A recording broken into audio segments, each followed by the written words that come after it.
আপনি বানাইছেন একটা সেনা সমর্থিত উপদেষ্টা সরকার, আপনাকে লাত্তি মেরে ফেলে দেবে সেনাবাহিনী, আপনি কি করবেন? সেনাবাহিনী আয়নাঘর বানাবে, সেনাবাহিনী হচ্ছে আওয়ামী লীগের লোকজনরে ছাইরা দিবে, সেনাবাহিনী হচ্ছে হাসিনা পরিবারের লোকজনরে বাইজ্জত দিয়ে আসবে ওইখানে। আমরা তাদেরকে কোনো কিছু বলতে পারবো না, কারণ আমাদের প্রাতিষ্ঠানিক শক্তি নাই।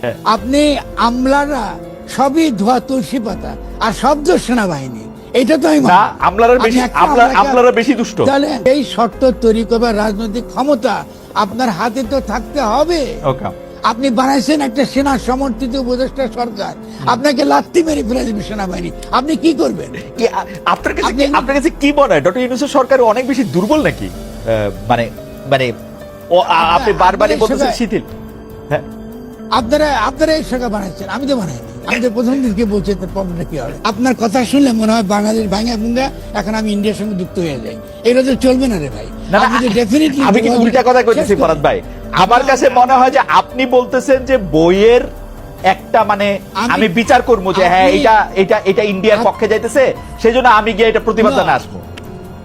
আপনি যেখানে যেটা একটা মেলা, যেটা সিম্বলিক্যালি আপনার জনগণের কথা, জনগণের স্বার্থ রক্ষা করার বিষয়, সেখানে তো এই বই প্রচার করার জন্য আমি মেলা করি নাই। এই বই কি আর প্রচার হবে? আমি এখন কি আমি আপনাকে বলবো আপনি আমি ভারতীয় এজেন্ট, এটাকে বলে ভালো লাগবে?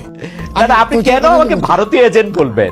আপনি গতকাল বললেন যে কাউরে ট্যাগ দেওয়া যাবে না, আমারে কেন ভারতীয়? আমি তো বুঝতে চাইছি আপনি আজকে কালকে যদি আমি উত্তর দিচ্ছি আপনাকে। জি বলেন। আপনি যদি আপনি একটা গণঅভ্যুত্থানের বিরোধী, আপনি গণঅভ্যুত্থানের বিরোধী অবস্থান নিয়েছেন আগাগোড়া।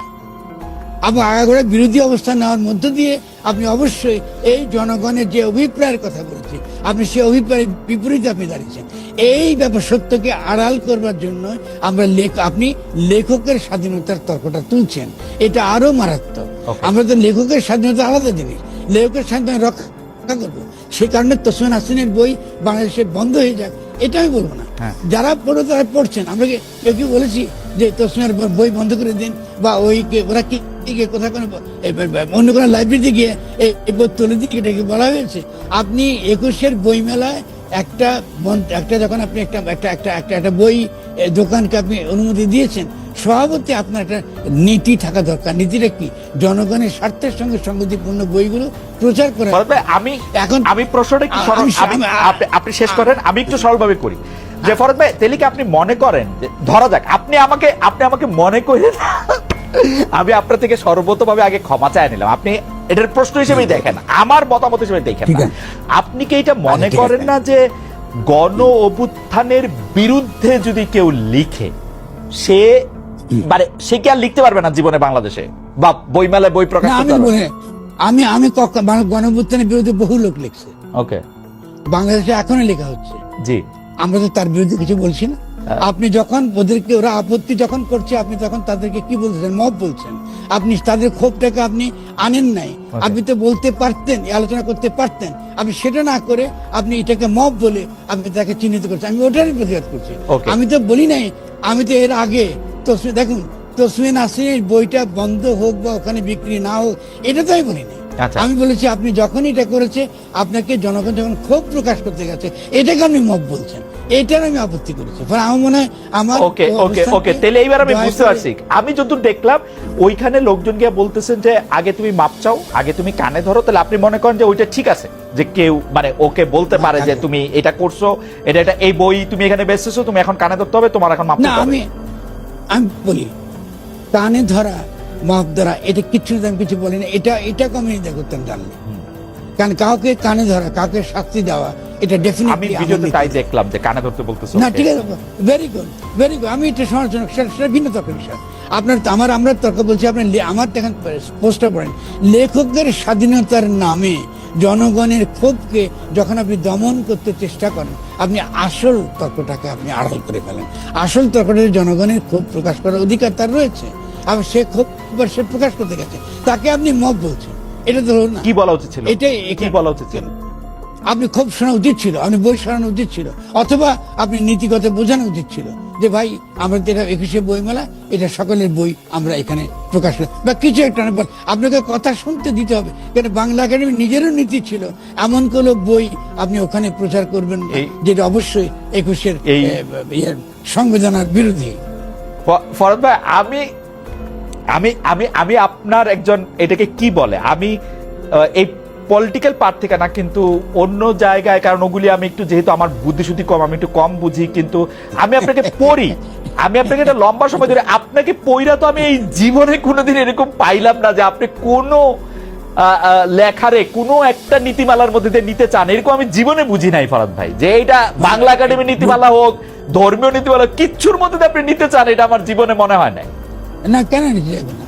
আমি তো লিবারেল না, দিকের সন্দেহ নাই, আমি তো জনগণের পক্ষে কথা বলি, ফলে লিবারেলিজমের সঙ্গে তো আমার বিরোধ থাকবে।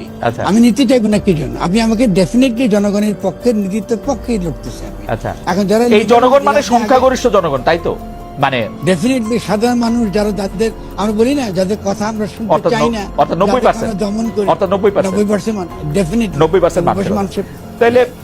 তাইলে আপনি 90% মানুষ যেইটা যে সময় যে সিদ্ধান্ত নিবে ওই সিদ্ধান্তটার পক্ষে আপনি থাকতে চান, আপনার ব্যাপারটা হচ্ছে এরকম, এবং এইটার জন্য যে কোনো না, আমি মানে আপনি আমাকে আবার, আমাদের তো যে কোনো জিনিসের একটা ইউনিভার্সাল প্রিন্সিপাল থাকা দরকার।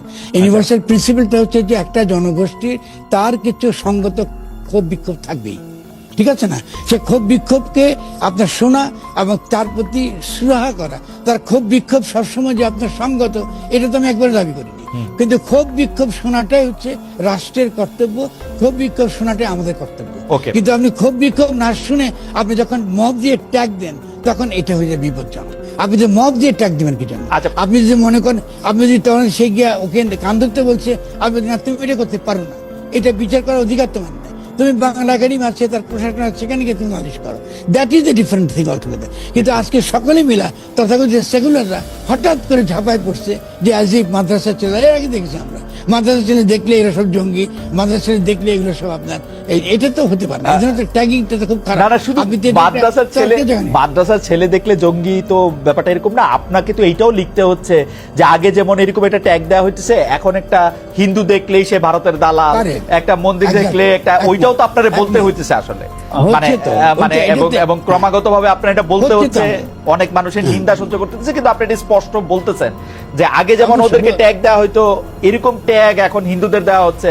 আপনি যখন চিন্ময়ের ইয়া দাবি করলেন, যে বললেন যে না ওকে, আমি একটা অনুষ্ঠান দেখতেছিলাম কালকে আপনাকে নিয়ে দেখার সময়, আপনি বিএনপি জহিরুদ্দিন স্বপনকে জিজ্ঞেস করতেছেন যে আপনারা এই মামলাটা এখনো কেন তুলে নেন নাই, এবং আপনারা কি কারণে তাকে এরকম একটা মামলা দিয়ে রাখছেন, তার কথা আপনি শোনেন, সে কিভাবে গেছে সেটা আপনি শোনেন, তখনও আপনাকে এই ব্যাপারগুলি আপনি কেমনে দেখেন? এইটার সাথে আমি যে সেকেন্ড যে পার্টটা করছিলাম, যে আপনি যখন মাজার ভাঙতে গেল, মাজার ভাঙা হইলো, এবং যেটাকে আপনি গরিব মানুষের মাজার বললেন, তখন এইটা জনগণের ক্ষোভটা, তখন এটা আপনি আসলে কেমনে দেখছেন, মানে এটা আলাদা কেমনে করতে পারছেন আর কি? না, আপনি খেয়াল করেন, মাজার ভাঙার সম্পর্কে আমি বলেছি যে আপনার যে কারো মাজার সম্পর্কে ভিন্ন মত থাকতে পারে, আমাদের ইসলামীদের মধ্যে একটা ধারা থাকতে পারে। আমি মনে করি ঠিক আছে, মাজার আমরা চাই না, আবার হতে পারে, মত হতে পারে, কিন্তু আপনি যদি কোনো মাজার ভাঙেন, এটা তো ফৌজদারি অপরাধ, আপনি যেটা করতে পারেন না, ঠিক আছে না? তাহলে আমি সেই প্রতিবাদগুলো যেটা ইউনিভার্সাল, দেখুন তাহলে আমি কিন্তু বারবার আমার কথা শুনে দেখবেন, আমি অলওয়েজ ইউনিভার্সাল প্রিন্সিপালের পক্ষে দাঁড়াচ্ছি।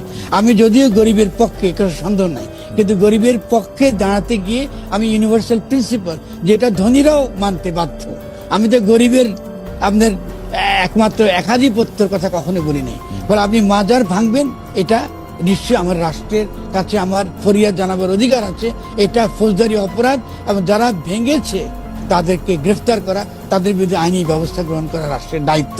ডক্টর ইউনূস এটা করেননি, ফলে এটাতে যে দেখেন এখনো কিন্তু এই যে ব্যাপারগুলো চলছে, সেই জন্য আমি বলছি যে আমাদেরকে খুব সতর্ক থাকতে হবে, কোন কনটেক্সটে, কোন ঘটনায়, কোন বিশেষ দিকটা আমরা হাজির করতে পারি, আর তার কোন বিশেষ দিকটা আমরা মনে করি নিন্দাও করতে পারি। যেটা আপনি একটু আমাকে ধরিয়ে দিলেন, যেন ঠিক আছে তারা কান ধরতে বলছে, না আমি এটার পক্ষে না। ডেফিনেটলি আপনি যে কোনো মানুষের ডিগনিটিকে আপনি আহত করবেন, তাহলে আমরা এই গণঅভ্যুত্থান কেন করলাম?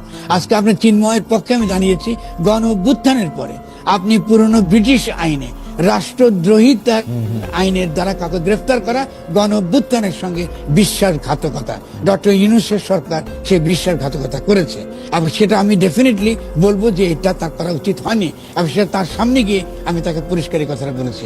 আমি এটা বলে এবং যে বিভিন্ন নিন্দার কথা নিয়ে বলেছেন আমি নিন্দার মুখোমুখি হয়েছি। কারণ আমি যখন আপনার কি বলে এই যে মাদ্রাসার ছেলেদেরকে যখন নিয়ে যাচ্ছিল আপনার এই সন্ত্রাসী বলে আপনি জঙ্গি বলে ধরছিল তখন আমি দাঁড়িয়েছিলাম একা।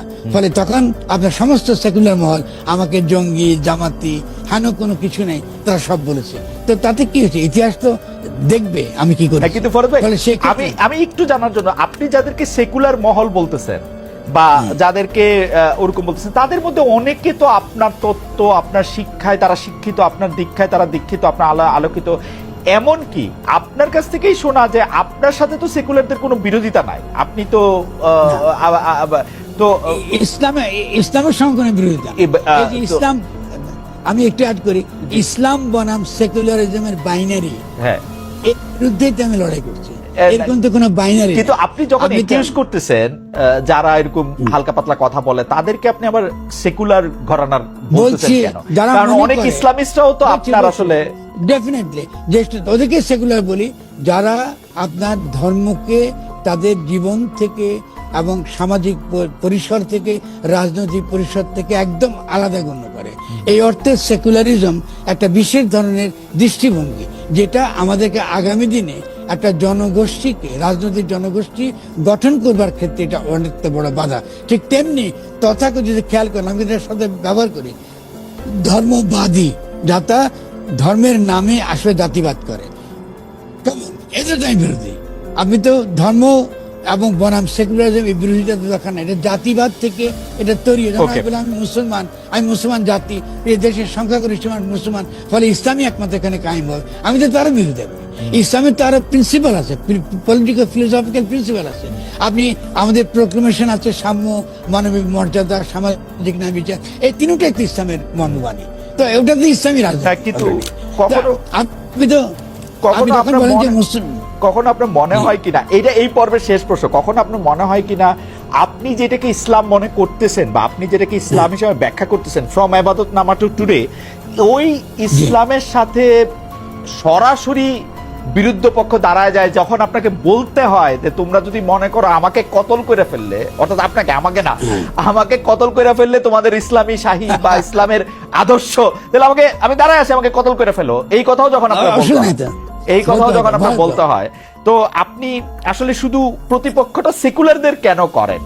মানে বলার সময় না, এটা তো ভুল বলে না, আমি দুই পক্ষকে বলি। আচ্ছা, আমি দুই পক্ষকে বলি, আমি এটা ভুল বলছি না। আমি সারাক্ষণ আমি ফ্যাসিজম বিরোধী। যারা মনে করে আমি একমাত্র সহি, আমি ইসলামের ব্যাখ্যা দেবার আমি একমাত্র সহি, এটাকে ফ্যাসিজম বলে। এটার সঙ্গে ইসলামের কোনো সম্পর্ক নেই। ইসলাম কাউকে ব্যাখ্যা করবার একচেটিয়া অধিকার দেয় নাই। এই জন্য আখেরি নবী এসছে, মানে নবী হওয়ার পরে আল্লাহর বরাতে আল্লাহর নামে আপনার বক্তব্য ঠিক এটা বলবার অধিকার ইসলাম কাউকে দেয় না। এরা প্রত্যেকে ইসলাম থেকে খারিজ হয়ে গেছে। যারা ইসলামের নামে এগুলো বলে এরা যে অ্যান্টি ইসলামিক এটা প্রমাণ করা আমার জন্য খুবই জরুরি। কারণ ডেফিনেটলি আমি মনে করি বাংলাদেশের জনগণের কাছে এটা বোঝানো উচিত আমার যে কোনটা আসলে ইসলাম তার কাছে সংগতিপূর্ণ আর কোনটা আসলে একটা বিশেষ গোষ্ঠী তার অধিকার, তার কি বলে তার ক্ষমতা, তার প্রয়োগ করার জন্য, তার ক্ষমতার জন্য সে তার বয়ানটা সে হাজির করছে। কারণ কোরআন শরীফ নিজের ব্যাখ্যা নিজের ব্যাখ্যা নিজে দেয় না। আপনি ব্যাখ্যা দেয় মানুষের বিবেক বুদ্ধি বৃত্তি এগুলো দেয়। আর মানুষ জন্ম থেকেই এই বিবেক বুদ্ধি এগুলো নিয়ে আসছে। আপনি যখনই বিবেক বুদ্ধিকে শেষ করে একটু ছোট করে কথা, বিবেক বুদ্ধি এটাকে বাদ দিয়ে আপনি যখন এটাকে একটা আক্ষরিক ভাবে পড়েন তা বোঝা গেল আপনি ইসলাম থেকে খারিজ হয়ে গেছেন। কারণ আপনি বিবেক বুদ্ধি ব্যবহার করছেন না। আপনি আপনাকে দিচ্ছি তো আল্লাহ এটা বুঝতে। ফলে আমি আপনার সঙ্গে কোনটা সঠিক কোনটা বেঠিক এটা তো ডেফিনেটলি আমার বিবেক দ্বারা, বুদ্ধি দ্বারা, জ্ঞান দ্বারা, প্রজ্ঞা দ্বারা আমরা আলোচনা করে মীমাংসা করতে পারি। কিন্তু আপনি আমাকে বললেন না আপনার কথা শুনতে হবে, আপনি হাদিস এটা ওটা শুনতে হবে, আপনি যে তাফসীর করছেন ওটা একমাত্র তাফসীর, তখন এটাকে বলে ফ্যাসিবাদ। এটা তো ইসলাম তো করতে দেয় না। ফরহাদ ভাই, আমার দ্রুত অনেকগুলি প্রশ্ন করতে হবে, আমি দ্রুত খালি বলে যাই যে আপনার এই বক্তব্যের সাথে কিন্তু ফিলোসফিক্যালি আমি একদম একমত। আজকে থেকে না, আরো 30 বছর আগে অনেক থেকে ধন্যবাদ। আমি ফিলোসফিক্যালি একমত, কিন্তু আপনার সাথে কি আপনি কি দেখেন এইখানে যারা ইসলামের কথা বলতেছেন, সেটা কওমি মাদ্রাসার বড় আলেমরাই হোক বা ইয়ার আলেমরাই হোক, তারা তো একটা ঘরানা, একটা তাফসিরের একটা গ্রুপ তারা ফলো করতেছেন, সেটা দেওবন্দ হোক, সেটা ইউনো বা আলেমদের মধ্যে আমি যদি জামাত ইসলামের কথা বলি, তারা আবার তাফসিরের ক্ষেত্রে নির্দিষ্ট কিছু স্কলারদের, মওদুদি সহ আরো কিছু স্কলারদের কথা তারা বিষয় করতেছেন। তো এদেরকে আপনি আসলে এদের কথাই তো বেশিরভাগ বাংলাদেশের যাদের আমরা 90% বলতেছি তারা শুনতেছেন, তো তাদের সাথে তো আপনি কিভাবে মানে এক জায়গায় কিভাবে দাঁড়াবেন? আপনি ছোট করে বলেন। তাহলে আমার বক্তব্যটা আমি দিয়ে যাবো, বলে যাবো, ঠিক না? আর তারা তাদের বক্তব্য বলে যাবেন। জামাতে ইসলামী এবং হেফাজতে ইসলামের সঙ্গে তাদের কিন্তু চিন্তার ব্যাখ্যা কিন্তু পার্থক্য আছে, মেলা পার্থক্য। এটাকে বলে ডিসকোর্স বলে, বা আমরা বলি ডিসকার্সিভ ট্রেডিশন। এই ঐতিহ্য তো থাকবেই আমাদের।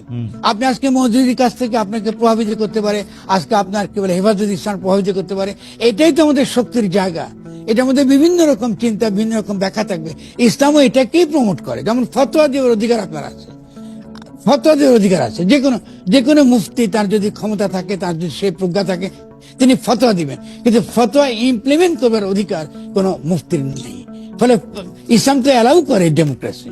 এটা তো একটা, এই জন্য ইসলামটা একটা মহত্বের দিক, তার সবচেয়ে ভালো দিক আমার মনে হয় যে বিভিন্ন, আমার মনে হয় যে এই বিষয়টা নিয়ে আমাদের একদিন বিস্তারিত আলোচনা করতে হবে। যদি ৭১ মানবতা বিরোধী অপরাধের বিচারের দাবিতে নেতৃত্ব দিতে গিয়ে শহীদ জননী জাহানারা ইমাম বলেছিলেন, জয় আমাদের হবেই। তার মৃত্যুর পর তাকে নিজে স্মারক বের হয়েছিল, যদ্দূর মনে পড়ে সেখানে আপনি লিখেছিলেন, যার শিরোনাম তার জয় হোক। ৯০ দশকের মাঝামাঝিতে তার জয় চেয়েছিলেন আপনি, কিন্তু এখন আপনি জাহানারা ইমামের প্রতীকী গণ আদালতকে বলছেন মব জাস্টিসের বিশুদ্ধ নমুনা। আপনি মনে করেন কিনা, খুব দ্রুত যদি একটু বলেন, আপনি মনে করেন কিনা যেটা আপনার অবস্থানগত একটা পরিবর্তন? না, কোনো পরিবর্তন। তখন ডক্টর আচার্য জাহানারা বেগম জীবিত থাকতেন, তিনি সাক্ষী হয়ে তা বলতেন যে তিনি যখন আমাকে গণ আদালতে যোগদান দিতে বলেছিলেন, আমি তাকে পরিষ্কার বলেছি, আমি যে আদালত নির্মূলের রাজনীতি পরে, যে কি নামটা কি দিয়েছেন আমরা নির্মূল কমিটি, আমি সেরকম ঘাতক এরকম নির্মূল কমিটির মধ্যে আমি থাকবো না। কিন্তু জাস্টিসের কথা যদি আপনি তোলেন, আপনার সঙ্গে আমি আছি। এটা খুব ইম্পর্টেন্ট।